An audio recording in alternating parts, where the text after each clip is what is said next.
ಆದ್ರೆ ನಿಮಗೊಂದು ಭರ್ಜರ್ good news ಆಗಿರತ್ತೆ. ಯಾವುದೇ ಪರೀಕ್ಷೆ ಇಲ್ಲದೆ 10ನೇ ಪಾಸ್ ಆದವರಿಗೆ ಕರ್ನಾಟಕ KSRTC ಕರ್ನಾಟಕ ರಸ್ತೆ ಸಾರಿಗೆ ನಿಗಮದಲ್ಲಿ ಅಪ್ಲಿಕೇಶನ್ ಕರೆದಿದ್ದಾರೆ. ಡ್ರೈವರ್ ಹುದ್ದೆಗೆ ಅಪ್ಲಿಕೇಶನ್ ಕರೆದಿದ್ದಾರೆ. ಈ ಒಂದು ನೇಮಕಾತಿ ಯಾವುದೇ ಕಾರಣಕ್ಕೂ ಮಿಸ್ ಮಾಡ್ಕೋಬೇಡಿ. ಅಪ್ಲಿಕೇಶನ್ ಹಾಕೋದಕ್ಕೆ ಫೆಬ್ರವರಿ 4ನೇ ತಾರೀಕು ಕೊನೆ ದಿನಾಂಕ ಆಗಿರತ್ತೆ. ಅಷ್ಟೊಳಗಾಗಿ ಅಪ್ಲಿಕೇಶನ್ ಹಾಕ್ತೀರಾ ಅಂತ ಅನ್ಕೊಂಡಿದ್ದೀನಿ. ಯಾರು ಹೆಂಗೆ ಏನು ಎಂತ ಎಲ್ಲಿ ಅಪ್ಲಿಕೇಶನ್ ಹಾಕ್ಬೇಕು ಪ್ರತಿಯೊಂದು ಮಾಹಿತಿನ ತಿಳಿಸ್ಕೊಡ್ತೇನೆ ನೋಡಿ. ಇದು ಯಾವುದೇ ರೀತಿಯಾಗಿ ಗೊಳ್ಳು ಫಾರಂ ಅಲ್ಲ, ಆಫೀಸಲ್ಲಿ ಇರುವಂತ ನೋಟಿಸ್ ಪ್ರಕಟ ಮಾಡಿದ್ದಾರೆ. ಇಲ್ಲಿ ಕಾಣಿಸ್ತಾ ಇರ್ಬೋದು ನೋಟಿಸ್ ರಿಲೀಸ್ ಮಾಡಿದಂತ ಡೇಟು 20/1/2026 ಅಧಿಸೂಚನೆ ಪ್ರಕಟ ಮಾಡಿದ್ದಾರೆ. ಕರ್ನಾಟಕ ಬಸ್ ಸಾರಿಗೆ ನಿಗಮದಲ್ಲಿ, ಕರ್ನಾಟಕ ರಸ್ತೆ ಸಾರಿಗೆ ನಿಗಮದಲ್ಲಿ ಅರ್ಜಿಗಳನ್ನ ಕರೆದಿರುವಂತದ್ದು. ಇದ್ರ ಬಗ್ಗೆನೇ ಒಂದೊಂದು ಡೀಟೇಲ್ಸ್ ತಿಳಿಸ್ಕೊಡ್ತೇನೆ. ಈ ಒಂದು ಪೇಜು ಅಥವಾ ಚಾನಲ್ ಅನ್ನ ಯಾರು ಸಬ್ಸ್ಕ್ರೈಬ್ ಮಾಡಿಲ್ಲ, ಯಾರು ಫಾಲೋ ಮಾಡ್ಕೊಂಡಿಲ್ಲ, ಬೇಗ ಫಾಲೋ ಮಾಡ್ಕೊಳ್ಳಿ. ಇದೇ ರೀತಿಯ ನಮಗೆ ಹೊಸ ಹೊಸ ಅಪ್ಡೇಟ್ಗಳು ಬಂದೇ ಬರತ್ತೆ. ಬನ್ನಿ ಒಂದೊಂದಾಗಿ ತಿಳ್ಕೊಳ್ಳೋಣ. ಇದು ನಮ್ಮ ಒಂದು ಕರ್ನಾಟಕ ರಾಜ್ಯ ಸರ್ಕಾರದಿಂದನೇ ನೇಮಕಾತಿ ಆಗಿರತ್ತೆ.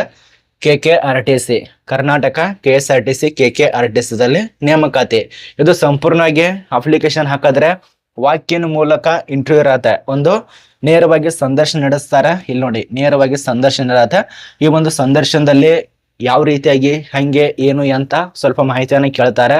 ಅಥವಾ ಕೆಲವರು ಹೇಳುವ ಪ್ರಕಾರ ಈ ಒಂದು ಸಂದರ್ಶನ ಇರತ್ತಲ್ಲ KSRTC KKRTC ದಲ್ಲಿ 10,000, 30,000, 50,000, 1 ಲಕ್ಷನೋ 2 ಲಕ್ಷನೋ 4 ಲಕ್ಷನೋ ಈ ರೀತಿಯಾಗಿ ಲಂಚ ಕೂಡ ತಗೋತಾರ ಅಂತ ಹೇಳಿದ್ದಾರೆ. ಅಷ್ಟೊಂದು ನನಗೆ ಸ್ಪಷ್ಟನೆ ಗೊತ್ತಿಲ್ಲ, ಬಟ್ ಲಂಚ ತಗೋತಾರ ಅಂತ ಹೇಳಿದ್ದಾರೆ. ನಿಮಗೆ ಹೆಂಗ ಅನಿಸ್ತದೆ ಕಮೆಂಟ್ ಮಾಡಿ. ಇಲ್ಲಿ ಯಾವುದೇ ರೀತಿಯಾಗಿ ಪರೀಕ್ಷೆನೂ ಇರೋದಿಲ್ಲ, ಯಾವುದೇ ರೀತಿಯಾಗಿ ದೈಹಿಕ ಪರೀಕ್ಷೆ ಇರೋದಿಲ್ಲ, ಮತ್ತು ಡ್ರೈವಿಂಗ್ ಪರೀಕ್ಷೆ ಇಡಬೇಕಲ್ಲ ಅದು ಕೂಡ ಇಲ್ಲ. ಯಾಕಿಲ್ಲ ಏನಿಲ್ಲ ಅಂತ ಒಂದು ಅರ್ಥ ಆಗ್ತಾ ಇಲ್ಲ. ಇದು ಹೆಂಗ್ ನೇಮಕಾತಿ ಆಗತ್ತೆ? ನೇರವಾಗಿ ಸಂದರ್ಶನ ಕೊಟ್ಟಿದ್ದಾರೆ. ಇಲ್ಲಿ ಯಾವುದೇ ರೀತಿಯಾಗಿ ನೇಮಕಾತಿ ಪ್ರೊಸೆಸಿಂಗ್ಗೆ ಕೊಟ್ಟಿಲ್ಲ. ಇದ್ರ ಬಗ್ಗೆನ ಚರ್ಚೆ ಮಾಡೋಣ, ನೋಟಿಸ್ ದಲ್ಲಿ ಇದೆಯಾ ಇಲ್ಲ ಅಂತ ಹೇಳಿ. ನಿಮಗೆ ಹೆಂಗ ಅನಿಸ್ತದೆ ಕಮೆಂಟ್ ಮಾಡಿ. ಹಣ ಕೊಡ್ತಾರ ಅಥವಾ ಹಂಗೆ ನೇಮಕಾತಿ ಇರತ್ತ ಅಥವಾ ಕಾನೂನುಬದ್ಧವಾಗಿ ನೇಮಕಾತಿ ಮಾಡ್ಕೋತಾರ, ಅದ್ರ ಬಗ್ಗೆ ನಿಮಗೇನಾದ್ರೂ ಗೊತ್ತಿದ್ರೆ ಕಮೆಂಟ್ ಮಾಡಿ.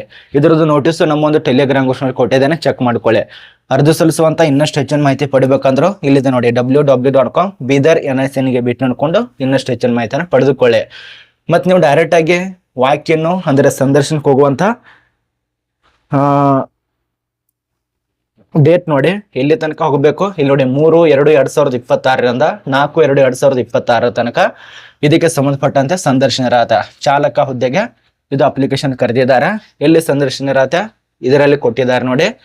ಇಲ್ಲಿ ನೋಡಿ ಕಲ್ಯಾಣ ಕರ್ನಾಟಕ ರಸ್ತೆ ಸಾರಿಗೆ ನಿಗಮ ಬೀದರ್ ವಿಭಾಗದ ವ್ಯಾಪ್ತಿಯ ಬೀದರ್ 1, ಬೀದರ್ 2 ಈ ಒಂದು ಬಾಲ್ಕಿ, ಔರದ, ಬಸವ ಕಲ್ಯಾಣ ಮತ್ತು ಉಮಹಾನಾಬಾದ್ ಘಟಕ ಬಸ್ ನಿಲ್ದಾಣಕ್ಕೆ 78 ಜನ ಚಾಲಕರನ್ನ ಬೇಕಾಗಿದ್ದಾರೆ. ಅವರಿಗೆ ಆಯ್ಕೆ ಆದ್ರೆ ವಾಕ್ಯನ ಮೂಲಕ ನೇಮಕಾತಿಯನ್ನು ಮಾಡ್ತಾರ ಅಂತ ಹೇಳಿ ಇದರಲ್ಲಿ ಸ್ಪಷ್ಟನೆ ಮಾಹಿತಿಯನ್ನ ತಿಳಿಸ್ಕೊಟ್ಟಿದ್ದಾರೆ. ಮತ್ತೆ ಇನ್ನೊಂದು, ಈ ಒಂದು ನೇಮಕಾತಿ ಪರ್ಮನೆಂಟ್ ಇದೆಯಾ ಅಥವಾ ತಾತ್ಕಾಲಿಕ ಇದೆಯಾ ಅಥವಾ ಹೊರಗುತ್ತಿಗೆ ಇದೆಯಾ ಅಂತ ತುಂಬಾ ಜನ ಕ್ವಶನ್ ಕೇಳಬಹುದು. ಇಲ್ಲಿ ನಿಮ್ಮ ಒಂದು ಡೌಟ್ ಅನ್ನ ಕ್ಲಿಯರ್ ಮಾಡ್ತಾನೆ ನೋಡಿ. ವಿಷಯ ಇಲ್ಲಿ ನೋಡಿ, ಚಾಲಕ ಸಿಬ್ಬಂದಿಗಳಿಗೆ ತಾತ್ಕಾಲಿಕವಾಗಿ ಹೊರಗುತ್ತಿಗೆ ಆಧಾರದ ಮೇಲೆ ನೇಮಕಾತಿ, ತಾತ್ಕಾಲಿಕವಾಗಿ ಹೊರಗುತ್ತಿಗೆ ಆಧಾರದ ಮೇಲೆ ನೇಮಕಾತಿಯನ್ನು ಮಾಡ್ತಿದ್ದಾರೆ. ಇದು ಪರ್ಮನೆಂಟ್ ಇರೋದಿಲ್ಲ, ಯಾವಾಗ ಬೇಕಾದ್ರೂ ಹೆಂಗ್ ಬೇಕಾದ್ರೂ ತೆಗಿಬಹುದು. ಇಲ್ಲಿ ಕರ್ನಾಟಕ ಸರ್ಕಾರದಿಂದಾನೆ ಯಾವುದೇ ರೀತಿಯಾಗಿ ಅಫಿಷಿಯಲ್ ಅಂತ ನೋಟಿಸ್ ರಿಲೀಸ್ ಮಾಡ್ತಾ ಇಲ್ಲ. ಇನ್ನು ಯಾವಾಗ ಕರೀತಾರೆ ಹೇಳಕ್ಕಾಗಲ್ಲ. ದಯವಿಟ್ಟು ಈ ಒಂದು ಡ್ರೈವರ್ ಯಾರ್ಯಾರು ಆಗ್ಬೇಕಂತ ಇದ್ರಲ್ಲ ಇದಕ್ಕೆ ಅಪ್ಲಿಕೇಶನ್ ಹಾಕಿ ಹುದ್ದೆಗಳನ್ನ ಪಡೆದುಕೊಳ್ಳಿ. ಇದ್ರ ಬಗ್ಗೆ ಏನಾದ್ರು ಡೌಟ್ ಇತ್ತು ಅಂದ್ರೆ ಹೆಚ್ಚು ಕಡಿಮೆ ನನಗೆ ಕಮೆಂಟ್ ಮಾಡಿ. ನೀವೇನಾದ್ರೂ ಅಪ್ಲಿಕೇಶನ್ಗೆ ಸಂಬಂಧಪಟ್ಟಂತೆ ಡೌಟ್ ಇತ್ತಂದ್ರೆ ಇನ್ಸ್ಟಾದಲ್ಲಿ ಕಮೆಂಟ್ ಮಾಡಿ. ಹಾಗೇನಾದ್ರೂ ಜಾಬ್ ಬೇಕಾಗಿತ್ತಂದ್ರೆ ನಾನು ನಿಮಗೆ ಅಲ್ಲಿ ಕಾಂಟ್ಯಾಕ್ಟ್ ಮಾಡಿ ಇನ್ನಷ್ಟು ಹೆಚ್ಚಿನ ಮಾಹಿತಿನ ಚರ್ಚೆ ಮಾಡಿ ನಿಮಗೆ ಡೈರೆಕ್ಟ್ ಆಗಿ ಇದಕ್ಕೆ ಸಂಬಂಧಪಟ್ಟಂತೆ ಮಾತಾಡಿ ಅಪ್ಲಿಕೇಶನ್ ಹಾಕುವಂತ ಪ್ರೊಸೆಸಿಂಗ್ ಬಗ್ಗೆ ತಿಳಿಸ್ಕೊಡುವಂತ ಪ್ರಯತ್ನ ಮಾಡ್ತೇನೆ. ನೋಡಿ ಇಲ್ಲಿ ಧನ್ಯವಾದಗಳನ್ನು ತಿಳಿಸ್ಕೊಟ್ಟಿದ್ದಾರೆ. ಇನ್ನು ಪೋಸ್ಟ್ ಬಗ್ಗೆ ಒಂದೊಂದು ಡೀಟೇಲ್ಸು. ಪಾಯಿಂಟ್ ನಂಬರ್ 1 SSLC ಏನೇನು ಡಾಕ್ಯುಮೆಂಟ್ಸ್ ಬೇಕು ಅದನ್ನು ಕೊಟ್ಟಿದ್ದಾರೆ. ಬೇಸಿಕ್ ಆಗಿ ಇದಕ್ಕೆ ಏನೆಲ್ಲ ಕೊಟ್ಟಿದ್ದಾರೆ ಅದ್ರ ಬಗ್ಗೆ ಸ್ವಲ್ಪ ನೋಡಿ. ಅದ ನಂತರ ಡಾಕ್ಯುಮೆಂಟ್ಸ್ ಯಾವುದು ಏನು ಎಲ್ಲ ಚರ್ಚೆ ಮಾಡೋಣ. ಟೋಟಲ್ ಆಗಿ 78 ಪೋಸ್ಟ್ ಇರತ್ತೆ. ಉದ್ಯೋಗ ಸ್ಥಳ ಅರ್ಜಿ ಸಲ್ಲಿಸಿ ಆಯ್ಕೆ ಆದ್ರೆ ಬೀದರ್ನಲ್ಲೇ ಕೆಲಸ ಇರತ್ತೆ, ಬೀದರ್ ಜಿಲ್ಲೆಯಲ್ಲಿ. ಚಾಲಕ ಹುದ್ದೆಗಳು ಇಲ್ಲಿ ಸಂಬಳದ ಬಗ್ಗೆ ಯಾವುದೇ ರೀತಿಯಾಗಿ ಮೆನ್ಷನ್ ಮಾಡಿಲ್ಲ. ನನಗನ್ನಿಸೋ ಮಟ್ಟಿಗೆ 12,000, 15, 20, 25 ಭಾಳ ಆದ್ರೆ 20 ಒಳಗನೆ ಕೊಡ್ತಾರೆ. ಕಲ್ಯಾಣ ಕರ್ನಾಟಕ ರಸ್ತೆ ಸಾರಿಗೆ ನಿಗಮದಲ್ಲಿ ನೇಮಕಾತಿ ಇರತ್ತೆ. ಇದು 10ನೇ ಪಾಸ್ ಆದವರಿಗೆ, 10ನೇ ಪಾಸ್ ಆಗಿರಬೇಕು. ಭಾರಿ ವಾಹನ ಪರವಾನಗಿ ಕೂಡ ಹೊಂದಿರಬೇಕು. ಭಾರಿ ಪ್ರಮಾಣಕ ಓಡಿಸಲು ಕರ್ನಾಟಕ ಬ್ಯಾಡ್ಜ್ ಅನ್ನ ಮಾನ್ಯತೆ ಪಡೆದ ಮಂಡಳಿಯಿಂದ ವಿಶ್ವವಿದ್ಯಾಲಯದಿಂದ ಹೊಂದಿರಬೇಕಾಗತ್ತೆ. ಡ್ರೈವಿಂಗ್ ಲೈಸೆನ್ಸ್ ಕೂಡ ಬೇಕಾಗತ್ತೆ, ಅರ್ಥ ಮಾಡ್ಕೊಳ್ಳಿ. KSRTC ಕಂಡಕ್ಟರ್ ಡ್ರೈವಿಂಗ್ ಲೈಸೆನ್ಸ್ ಇದ್ರೆ ಅದರದ್ದು ಕೂಡ ಡ್ರೈವಿಂಗ್ ಲೈಸೆನ್ಸ್, KSRTC ಇದೇನು ಡ್ರೈವರ್ ಆಗ್ತಾ ಇರ್ತಿಲ್ಲ ಅದ್ರ ಕೂಡ ಒಂದು ಲೈಸೆನ್ಸ್ ಕೊಡ್ತಾರೆ, ಅದು ಕಡ್ಡಾಯವಾಗಿ ಬೇಕಾಗತ್ತೆ. ಮತ್ತು ವಯೋಮಿತಿ ಬಗ್ಗೆ ಕಡ್ಡಾಯವಾಗಿ 24 ವರ್ಷ.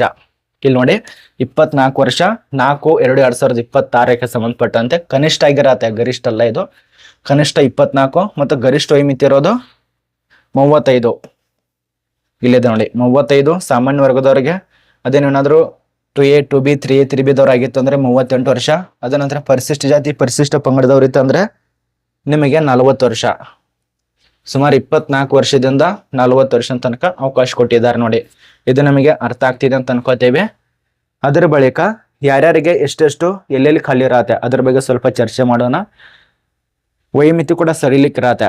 2A 2B 3A 3B ದವರಿಗೆ 3 ವರ್ಷ, SC/ST ದವರಿಗೆ 5 ವರ್ಷ. ಇದು ಮಾನದಂಡಗಳ ಪ್ರಕಾರ ಅನುವಾಗತ್ತೆ. ನೀವು ಸಂದರ್ಶನ ಹೋಗುವಂತ ವಿಳಾಸ ಕಲ್ಯಾಣ ಕರ್ನಾಟಕ ರಸ್ತೆ ಸಾರಿಗೆ ನಿಗಮ, ಹಳೆಯ ಬಸ್ ನಿಲ್ದಾಣ, ಬೀದರ್ ವಿಭಾಗೀಯ ಕಚೇರಿ ಬೀದರ್. ಇಲ್ಲಿಗೆ ಹೋಗ್ಬೇಕಾಗತ್ತೆ.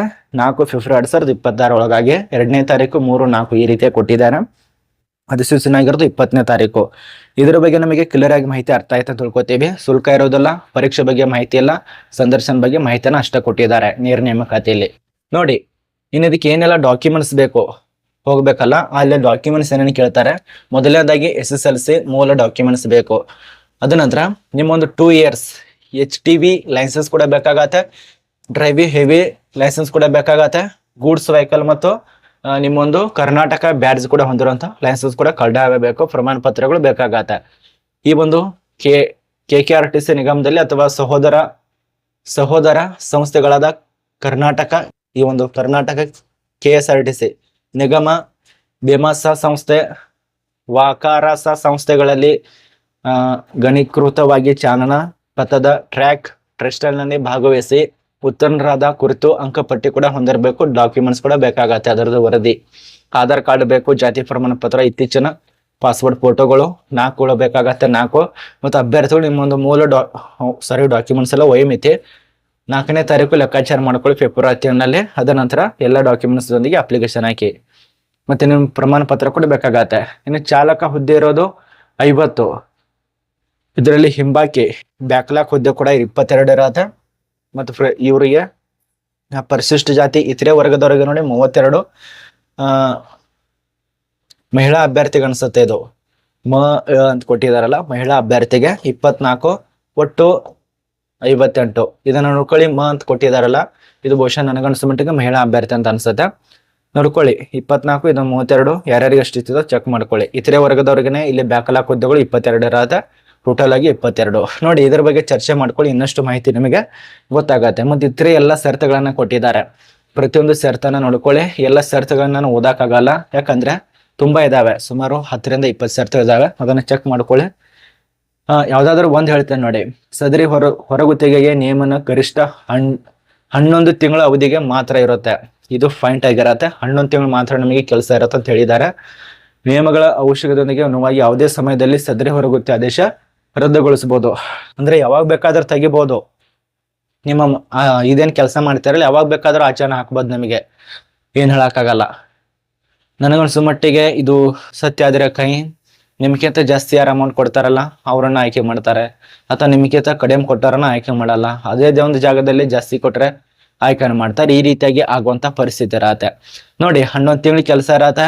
ಅರ್ಧ ಸಲ್ಲಿಸಿ ಆಯ್ಕೆ ಆದ್ರೆ ನೀವು ಕೆಲಸ ಕೊಡ್ತಾರೆ. ಅದರಲ್ಲಿ ಕೂಡ ಹಂಗೆ ಹಿಂಗೆ ಕೇಳಬಹುದು. ಕೇಳಿಲ್ಲ ಅಂದ್ರೆ ತುಂಬಾ ಒಳ್ಳೇದು, ಅದೃಷ್ಟ. 11 ತಿಂಗಳು ಕೆಲಸ ಮಾಡಿ ಪರ್ಮನೆಂಟ್ ಇದ್ರು ಇರೋದಿಲ್ಲ, ಇದು ಗುತ್ತಿಗೆ ಅದಾವಂತ ಮೆನ್ಷನ್ ಮಾಡಿದ್ದಾರೆ. ಇದ್ರ ಬಗ್ಗೆ ನಿಮ್ಮ ಮನಸ್ಸಿಗೆ ಕಮೆಂಟ್ ಮಾಡಿ. ಚಾಲಕ ಪೋಸ್ಟ್ಗೆ ಸಂಬಂಧಪಟ್ಟಂತೆ ಕರ್ನಾಟಕ ಬೀದರ್ ರಸ್ತೆ ಸಾರಿಗೆ ನಿಗಮದಲ್ಲಿ ನೇಮಕಾತಿ ಆಗ್ತಾ ಇದೆ. ಏನೇ ಡೌಟ್ ಇದ್ರು ಕಮೆಂಟ್ ಮಾಡಿ. ಇನ್ನಷ್ಟು ಹೆಚ್ಚಿನ ಮಾಹಿತಿ ನಮ್ಮ ಒಂದು ಟೆಲಿಗ್ರಾಮ್ ಕೊಟ್ಟಿದ್ದಾನೆ, ಚೆಕ್ ಮಾಡ್ಕೊಳ್ಳಿ.